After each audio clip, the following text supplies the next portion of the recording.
The Care Quality Commission went to 100 NHS hospitals to do unannounced spot checks on the standard of dignity that was afforded to patients and whether patients were getting adequate nutritional support.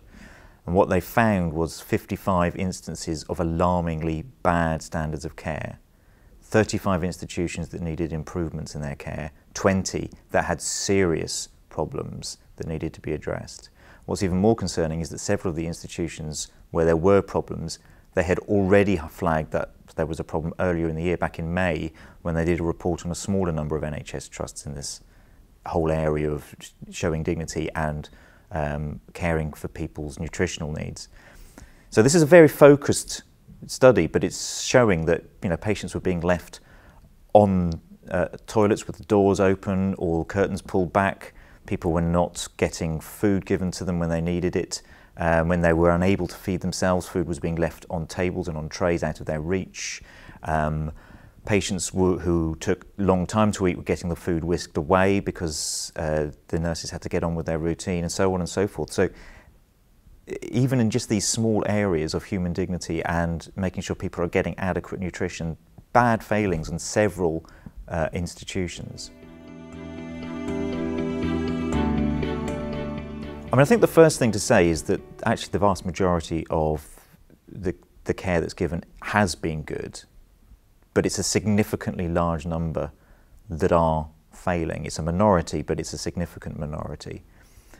I think there are lots of reasons why this could be the case, and the Royal College of Nursing is saying it's understaffing and lack of financial support. Other people are saying that it's falling training standards. I think we have a cultural issue here. We tend to assume that care and compassion and affording people dignity and concern is an innate human quality. It's not. It's something we learn. And it's something we learn by working with other people who show those skills. We have an NHS now that's obsessed with targets and throughputs, so we stop treating patients as people but as units to be processed through a system. That tends to depersonalise care, and that tends to stop people being treated as human beings who should be afforded dignity and concern. But we also then pass that on to our students as we train them, because they see a system that's more concerned with throughputs than with care. So it's creating a cultural change. But I think it's also something that's actually wider in our society. I think we've lost the sense that all people have dignity and value, that some lives are not worth living. So we've started to devalue some people, especially, I would say, the elderly and the very vulnerable. And that, as a consequence, means that we're less inclined as individuals and as a society to show them the care and compassion that they deserve. Well, first of all, as professionals, we have a responsibility to make sure we always provide the best standard of care. That's what we're there as professionals, whether we're Christians or of any other faith or no faith at all. And I think that's a fairly universally accepted standard.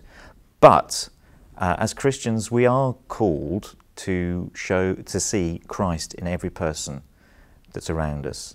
And Jesus said very explicitly to his disciples that whenever they showed care and compassion for the most vulnerable people, they were showing it to him.